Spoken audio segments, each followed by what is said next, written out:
Another question here. Nevo, can you please talk about nested loops? Okay. Nested loops is not a term that Erickson used. It comes from the field of NLP, but describes something that Erickson did. And it's about metaphors. Nested loops is about metaphors and stories. Now, it's a bit like juggling in a way, because you're working with several stories, not just one, and you have to have the experience of being able to create stories that are relevant to evoking the responses in your client that will move them towards a certain direction and the resolution of their problem. So it does require some previous experience, but you can start by understanding the concept behind nested loops. Each loop is like a story. You think of a story as a beginning, a middle, and end, and then you can go back to the beginning again. Like, think of it as a loop like that. You could loop around to it. So nested loops are kind of stories within stories. So take the concept of a huge loop, which is metaphor, part of the session, which is metaphoric. That's one big loop. But inside that, you're going to create mini loops. Each one is going to be a story. Okay. Now, there are two ways you can do this.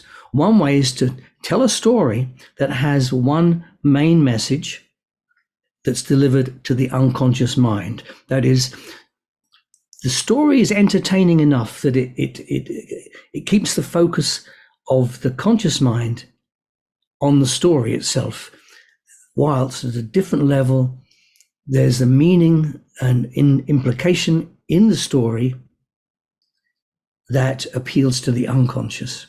Okay.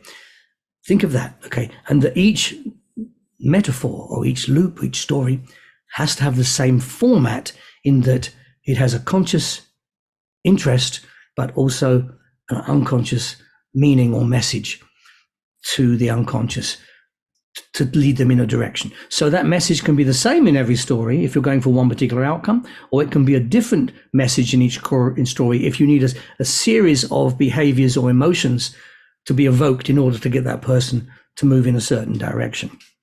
So two ways you can do this, as I said. One is you complete the story, then go on to the next story, then you complete the story, go on to the next story, complete the story, go on to the next story. So here they're nested within the concept of one big loop. The alternative is you actually embed each loop inside of the other. So you tell one story, you go through the phase where the meaning is delivered to the unconscious, just enough, and then you go to the next story, like you're going off at a tangent. Oh, that reminds me about something else. You're going off at a tangent, and you tell the next story, and the same thing happens. You don't complete it fully, but you have the messages delivered, but they haven't been pulled together yet. So imagine one story has a message to evoke a certain feeling or emotion or motivation or insight or whatever, or change in behavior. The next story, again, either the same or a different motivation, emotion, or whatever's necessary to get this person to move in that direction. And then you go on to another story. So you never finish each story as you give them. Let's say you give 3 or 4 stories. Okay. The client just hears 3 or 4 completely different stories. They're only related in terms of the segue, the link. Oh, that reminds me. And then what you're segueing, what you're saying reminds you of, you're reminding of the meaning. For the client's conscious mind, it's a completely different story and seemingly unrelated at the conscious level.